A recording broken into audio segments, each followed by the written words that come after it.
एक बार पुनः आपके इस Paris education channel target point field study में आपका स्वागत करते हैं। कक्षा 11 के टॉपिक्स पे मेरी बातें हो रही थी। लॉ ऑफ मोशन पे मैं बातें कर रहा था, जिसमें हमने लास्ट वीडियो में इम्पल्स के बारे में बातें किया था, आवेग क्या होता है, इन सब सारी चीजों पे बात किया था। आज हम थर्ड लॉ ऑफ मोशन पे बातें करेंगे, जिसको एक्शन रिएक्शन फोर्स के नाम, एक्शन रिएक्शन रूल के नाम से भी जानते हैं, जिसको आप सामान्य भाषा में कहते हो कि जैसे मैं उसको मारूंगा वो मुझे मारेगा, तो इसको बोलते हैं ना क्रिया प्रतिक्रिया। यदि मैं आप किसी दोस्त को एक थप्पड़ मारो वो तुम्हें मारे तो कह दो कि न्यूटन का थर्ड लॉ। ऐसा कुछ नहीं होने वाला, ठीक है। यहाँ बस इसका सेंस ये होता है कि जब कोई ऑब्जेक्ट ना किसी सतह पे किसी के संपर्क में आता है, देखो कॉन्टैक्ट फोर्स हम लोग पढ़ रहे हैं, तो जैसे ही किसी सतह पे आता है तो वो अपने वेट के कारण ही उस पे जितना भार, यानी भार मतलब जितना बल लगाया, वो सतह भी उसके पे उतना ही बल लगाती है। तो जैसे ही रखते ही उस पे बल लगता है तो सतह भी उसको उतना ही बल लगाती है, वस्तु को टिका देती है ना, तो उसको बोलते हैं एक्शन। जैसे ही रखा है एक्शन पे, सतह ऊपर से लगाए वो रिएक्शन, ना नीचे से लगाए उसको रिएक्शन। तो ऐसे बहुत सारे एग्जाम्पल। तो जैसे ही कह सकते हो इस बात को कि हम जब किसी वस्तु पर जितना बल लगाते हैं वस्तु भी हमारे पे उतना ही बल रिटर्न करती है, वापस करती है, उसे कहते हैं न्यूटन का थर्ड नियम। यानी मैं कहूं तो न्यूटन का गति विषयक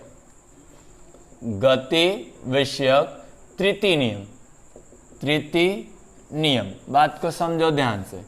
मैंने आपसे कहा कि जब किसी वस्तु पे हम जितना बल लगाते हैं वो वस्तु भी हमारे पे उतना ही बल लगाती है।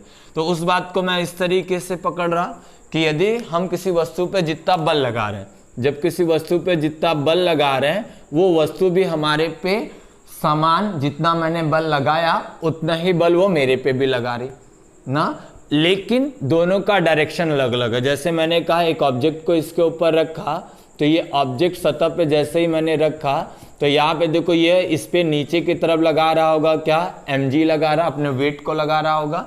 और फिर जैसे ही ये नीचे mg लगा होगा सतह भी उस पर एक नॉर्मल लगाती है ना, तो यन, ठीक है। दोनों कंडीशन सेम है, दोनों फोर्स सेम, जितना ये लगा रहा है उतना वो लगा रहा है, लेकिन डायरेक्शन दोनों का अलग है। तो उस बात को मैं समझा दूं तो तीसरे नियम में आप ये बातें कह सकते हो कि क्रिया प्रतिक्रिया वाला बल, इस न्यूटन के तीसरे नियम को हम क्रिया प्रतिक्रिया का भी नियम कहते हैं। ऐसा इसलिए क्योंकि जब किसी वस्तु पे हम कोई बल लगा रहे हैं, लिख सकते हो, जब किसी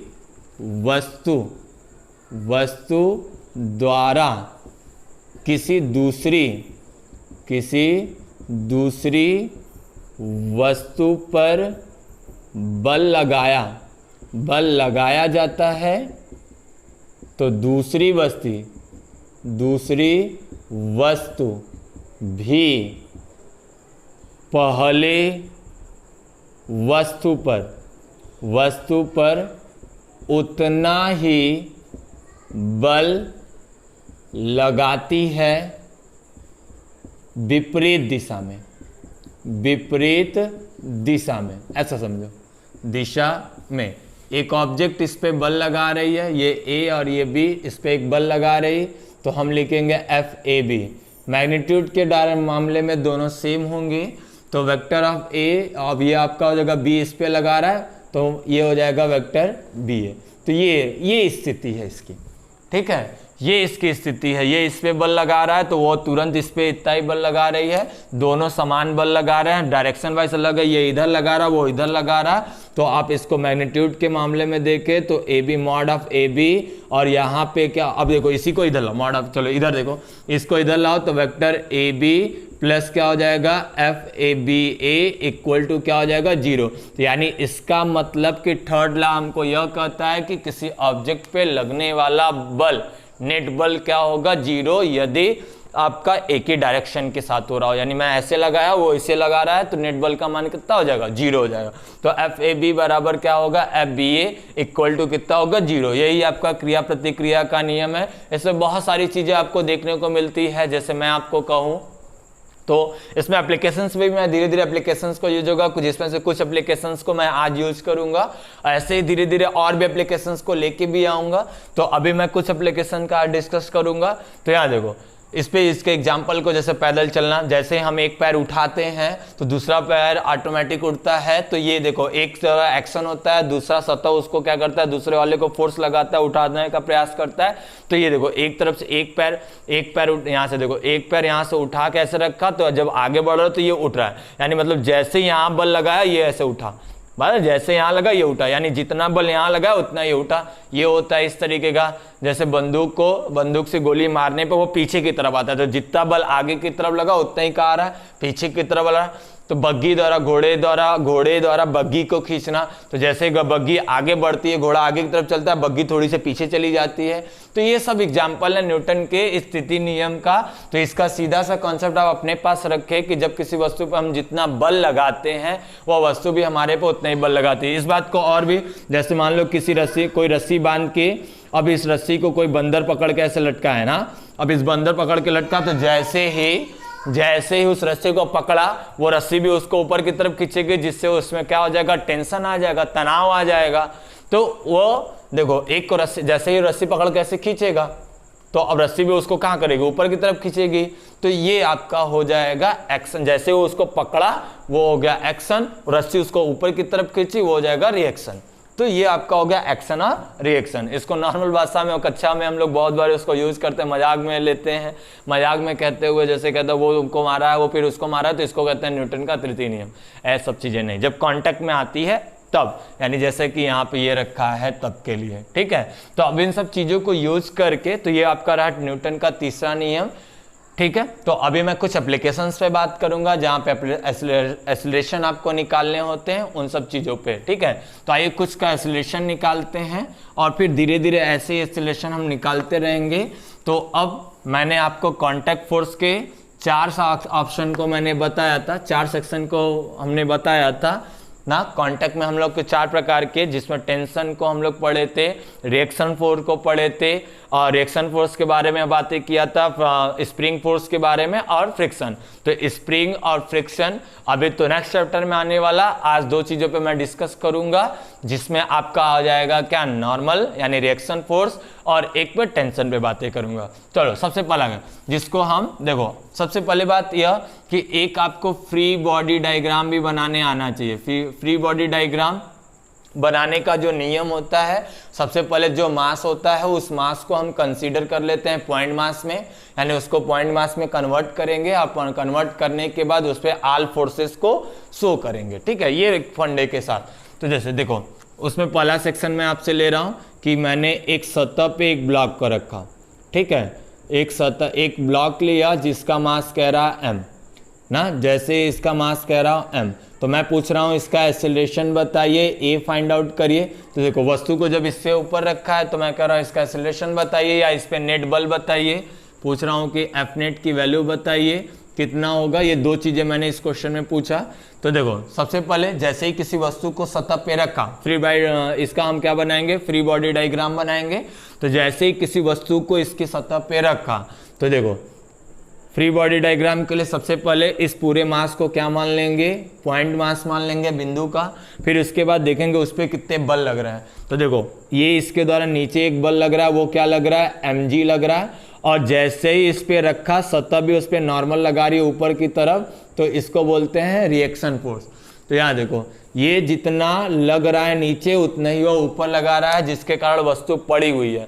यदि किसी एक का भी मान ज़्यादा हो जाएगा, जैसे इसका मान ज़्यादा हो जाएगा तो ये तो धंस जाएगा। यदि इसका मान सतह का मान ज़्यादा होगा तब तो ये हवा में उड़ने लगेगा ना, थोड़ा हवा में आ जाएगा। लेकिन इसका मतलब ये इसी में पड़ा, इसका मतलब जितना फोर्स ना, इसका मतलब ये इसी पे टीका है, इसका मतलब जितना फोर्स ये नीचे mg लगा रहा है उतना ही नॉर्मल सतह उसको ऊपर लगा रहा है। इसका मतलब ये दोनों आपस में बराबर है।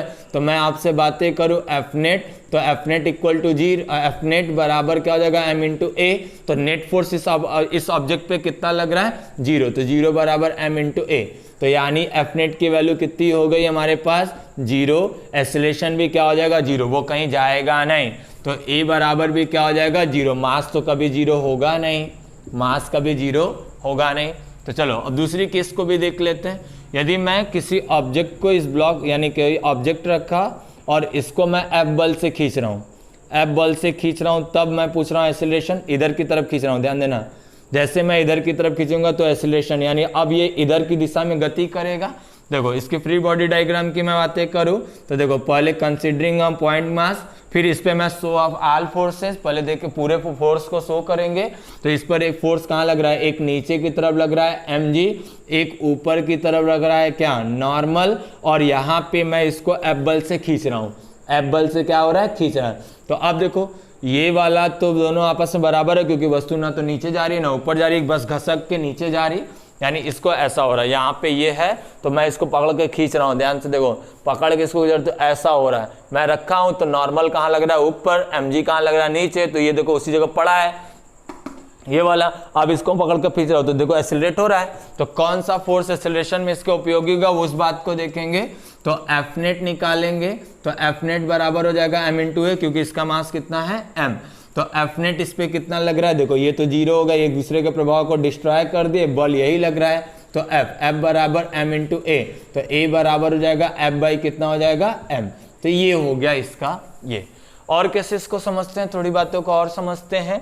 तो देखो तीसरा कंडीशन मैं बना रहा, तीसरी केस में जैसे मैंने एक ऑब्जेक्ट लिया और इस ऑब्जेक्ट को इस सतह पे रखा ना, अब इस पे देखो एक फोर्स मैं यहाँ लगा रहा है, एक फोर्स मैं इसके इधर, यानी एक को मैं ऐसे दबा रहा हूँ, वो एक ऐसे दबा रहा है, ये F2 लग रहा है, ये F1 लग रहा है। मैं आपसे पूछूंगा कि एक्सेलरेशन कहाँ होगा, एक्सेलरेट यानी गति किस दिशा में करेगा, ये पूछूंगा गति किस दिशा में करेगा। साथ ही मैं पूछ रहा हूँ कि बल कितना लगेगा, बल कितना लगेगा यानी F नेट की वैल्यू कितनी होगी वो बताना है। फिर मैं आपसे पूछ रहा किस दिशा में एक्सेलरेट होगा, ठीक है। और शर्तें कह दिया है कि F2 is greater than of F1।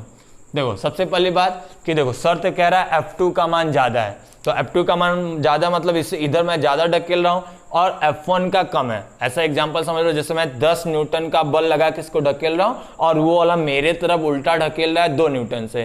तो देखो 10 से मैं ढकेल रहा हूँ, 2 से ये मेरे तरफ ढकेल रहा है। तो इस पिंड पे, इस ब्लॉक पे, बीच वाले ब्लॉक पे कितना बल प्रभावी होगा, ध्यान से समझो। मैं 10 लगा रहा हूँ, ये 2 लगा रहा है, तो कितना बल प्रभावी होगा, 10 में उसका 2 कम कर लो, यही ना, यानी 8 न्यूटन का बल इस पर प्रभावी होगा। तो नेट फोर्स इस पर कितना लगा, 8 न्यूटन। तो देखो सबसे पहले इसका फ्री बॉडी डायग्राम बनाएंगे। कंसीडरिंग अ पॉइंट मास, नीचे क्या लगेगा हमारे पास mg, ऊपर क्या लग रहा है नॉर्मल, और एक फोर्स इसका इस डायरेक्शन में लग रहा है F2, एक फोर्स इस डायरेक्शन में लग रहा है F1। तो मैं आपसे पूछा F नेट बताइए, तो F net equivalent of m into A. F net का मतलब कितना उस पे नेट लगा, आप देखो 10 में से 2 घटाए थे तो बड़े वाले में से छोटे घटा दो, F2 माइनस क्या हो गया F1 m इंटू ए। मैं पूछा एक्सेलरेशन, तो देखो दिशा किस दिशा में बहेगा, इसी दिशा में चलेगा ना, क्योंकि F2 का मान ज्यादा है। तो देखो A बराबर हो गया क्या F2 माइनस F1 अपॉन में कितना हो गया A। तो ये हो गया इसका एक्सेलरेशन, ये हो गया एक्सेलरेशन। तो छोटे छोटे कॉन्सेप्ट इस तरीके की चीज़ों को यूज करेंगे और आगे की तरफ चलते हैं। इसको नोट करते जाइए, साथ साथ में नोट करते चलिए, ठीक है। वीडियो को पॉज करके नोट करते जाइए, चीज़ों को समझते जाइए। इस तरीके के सवालों को मैं लेके आऊँगा ना, कॉन्सेप्ट को लेके आऊँगा, ठीक है। चलो अब देखो यहाँ पे इनके साथ मैं थोड़ा सा केस को और आगे बढ़ा रहा, केस को मैं आगे बढ़ा रहा हूँ। तो देखिए क्या हो रहा, यदि मैं इस तरीके की बातें करूँ कि एक ब्लॉक ले लूँ और इस ब्लॉक पे, यानी ये लिया और इस ब्लॉक पे मैंने यहाँ इसका मास m, अब मैं क्या कर रहा हूँ कि एक फोर्स लगा रहा, यानी अब मैं किसी वस्तु को ऐसे खींच रहा हूँ ना, थीटा एंगल पे, थीटा एंगल पे रख रहा हूँ। तो मैं कह रहा हूँ एक्सेलरेशन कितना होगा, एक्सेलरेशन कितना होगा ये बताना है, ठीक है। यानी मतलब समझ आ रहा है। ट्रॉली बैग देखा है, ट्रॉली बैग को आप पुल करते हो, उसके हैंडल को उठाते हो और फिर किसी एंगल पे झुका के उसको लेके जाते हो ना, तो ये चीज़ है। यानी किसी वस्तु को यो किया ऐसे है तो आप इसको ऐसे करके ऐसे खींच के ला रहे हो ना, ऐसे खींच के ला रहे हो, समझ में आ रही बात है। तो ऐसे खींच के ला रहे हो, तो देखो ये वाला तो थीटा पे बल लग रहा है। तो अब एक बात समझो, यदि मैं इसको खींच के ला रहा हूँ, यदि पूरा का पूरा बल यदि ये मैं इस तरीके से खींच कर रहा हूँ, तो ये देखो वस्तु ऐसे यदि इस पे लगेगा तब तो ये पूरा ऊपर आ जाएगा, लेकिन वस्तु कहाँ है, नीचे ही से घसीट के आ रही है, नीचे ही से घसीट के आ रही है। बात को समझो, यदि किसी वस्तु को मैं ऐसे खींच रहा हूँ तब तो यदि पूरा फोर्स इस पे लगा तब तो ये उठ के ऊपर चला आता है, लेकिन ऐसा होता नहीं है। जब आप इसको खींचते हो तो ये जमीन पर ऐसे रगड़ के आता है, इसका मतलब इस बल के कुछ कंपोनेंट कहाँ लग रहे हैं, नीचे उसको ढकेल के ले जा रहे हैं। हाँ, तो इस तरीके की बात है। यानी अब इस कंडीशन पे देखा जाए तो एफ के दो सोर्सेस लगेंगे, दो कंपोनेंट, इस पे लगेगा एफ कॉस थीटा लगेगा, इस पे लगेगा क्या, एफ साइन थीटा लगेगा। अब नीचे इस वस्तु का फ्री बॉडी डायग्राम देखो तो नीचे लग रहा है क्या, mg लग रहा है, नीचे क्या लग रहा है, mg, ऊपर क्या लगाएगा, सतह उस पर एक बल लगाएगा, वो क्या लगाएगा, नॉर्मल।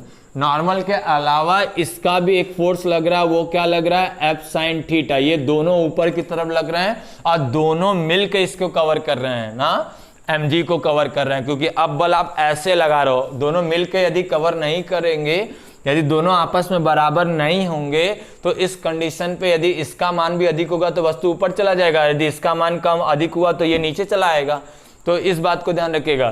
तो इस ऑब्जेक्ट पे दो फोर्स, एक तो ये फोर्स लगा, इस एफ के कारण एक फोर्स ये लगा, एक फोर्स यहाँ लगा, एफ कॉस थीटा।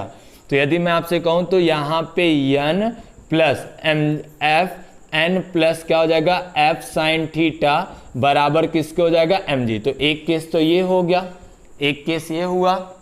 दूसरी बात है, मैं कहा एसिलेट कर रहा है, कहाँ एसिलेट करेगा, तो आप एफ नेट निकाले तो एफ नेट बराबर m इंटू ए। देखो ये दोनों इसके बराबर हो गए, ठीक है, खत्म। तो एफ नेट यानी अब इसको एसिलेट गति कराने के लिए कौन जिम्मेदार होगा, ये जिम्मेदार होगा। तो ये मिला F cos theta equal to m into A. तो अब यहाँ से a की वैल्यू निकाल लीजिए, तो a बराबर मिला एफ कॉस थीटा अपॉन में कितना मिला, m।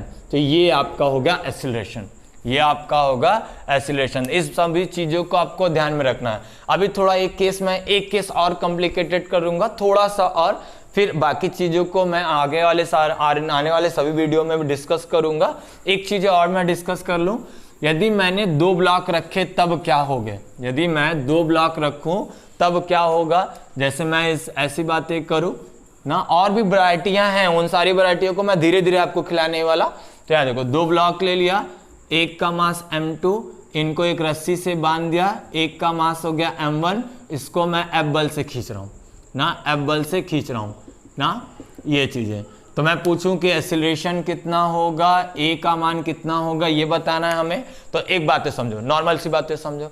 एक रस्सी दो, जैसे बचपन में हम लोग क्या किए, कई ठो कार रस्सी जरूर खिलौने, मेले में से हम लोग खिलौने लेके आते हैं कार, और सभी गाड़ियों को रस्सी से बांध के आगे वाले गाड़ी को खींचते हैं। तो जो तुम खींचते हो या हम खींचे हैं बचपन में, तो अब वो उस कंडीशन पे क्या होता है, तो आगे वाले, हमारा जो बल लगा वो आगे वाले कार पे, लेकिन जब हमने आगे वाले कार को खींचा तो बाकी की सभी कारें आगे वाले कार को पीछे की तरफ खींचेंगी, क्योंकि वो भी एक रिएक्शन फोर्स लगाएगा। नॉर्मल सी बात समझो, जैसे रस्सी बंधी हुई है, ढेर सारी रस्सी बंधी है और रस्सी को पकड़ के दौड़ रहा हो, किसी खूटे से एक रस्सी बंधी और रस्सी को लेकर गए, तो अब लेके जाते जा रहे हो, फ्री है, अचानक से फिर क्या होगा, जैसे ही खत्म हो जाएगी रस्सी तो हल्का सा रस्सी आपको पीछे खींचेगी। तो यहाँ देखो, तो जैसे ही हमने किसी इस वस्तु को खींचा तो इनके रस्सी में क्या आ गया, टेंशन आ गया। क्या आ गया, टेंशन। तो यहाँ पे टेंशन आ गया, जो कहते हैं टी। बात ध्यान रखिएगा, रस्सी नहीं बदलेगी, जब तक रस्सी नहीं बदलेगी टेंशन का मान बदलेगा नहीं। तो इसका मतलब इस ब्लॉक पे कितना बल लग रहा है, इस बात को पहले निकालो, और इस ब्लॉक पे कितना लग रहा है, इस, यानी इसका मतलब इसको कौन खींच रहा है, ये। तो इसका फ्री बॉडी डायग्राम देखो, तो इस पे लगा रहे हो नीचे कितना m2g और ऊपर लगा रहे हो n, तो ये तो डिस्ट्रॉय हो जाएगा। इसको कौन खींच रहा है, t खींच रहा है। तो मैं इसको इस तरीके से कह सकता हूँ, t बराबर, यानी मैं इसको मोशन की बातें करूँ तो F net equal to m2 into A से एक्सीलरेट होगा। एफ नेट इस पे क्या लग रहा है, t लग रहा है, t बराबर m2a हो जाएगा। ये क्वेश्चन नंबर फर्स्ट हो जाएगा। दूसरी बात है, मैं कहूँ इसके बातें को देखो, तो इसका फ्री बॉडी डायग्राम देखो, तो नीचे कितना लगेगा mg m1g, ऊपर कितना लगेगा n। इसको खींच कौन रहा है, इधर आगे खींच रहा हूँ f, इसको टेंशन पीछे t। तो इस ऑब्जेक्ट पे बल कितना लगा, तो यहाँ देखो नेट बल F net equal to m1a। तो एफ नेट कितना, f से ज्यादा खींच रहे हो, ये हो जाएगा t इक्वल टू m1a। तो t की वैल्यू निकाले हो तो f यहाँ हो जाएगा कितना, f minus m2a equal to m1a। इसको उधर भेज दीजिए, तो ये हो जाएगा f बराबर m1a प्लस क्या हो जाएगा m2a, दोनों में कॉमन a, तो m1 प्लस क्या हो जाएगा m2 बराबर f। तो a बराबर f अपॉन में हो जाएगा m1 प्लस m2। तो ये चीज़ हो गई, ठीक है। तो अभी मैंने ब्लॉग को सतह पे रख के हमने आपसे बातें की, ऐसे 2 3 4 और ब्लॉग भी जुड़ेंगे और भी कॉम्प्लिकेटेड केस होगा, लेकिन मैं अभी धीरे धीरे उन चीज़ों को बताऊंगा। अभी मैं नेक्स्ट वीडियो में मैं आपसे डिस्कस करूंगा संवेग संरक्षण के नियम पे, फिर पुली वाले सवाल ना, और भी घिरनी वाले सवाल, लिफ्ट होंगे, एप्लीकेशंस होंगे, तो लिफ्ट के सवाल, तो लिफ्ट से संबंधित सवालें होंगी, तो उन सारे कॉन्सेप्ट को मैं लेके आने वाला हूं। तो आज इन सब सारी चीज़ों को सिखाया मैंने आपको। आई होप आपको ये बातें समझ में आई होगी। तो आज के लिए बस इतना ही। Thank you, best of luck. घर रहिए, सुरक्षित रखिए, आसपास साफ सफाई का विशेष ध्यान रखिए, ठीक है। Thank you.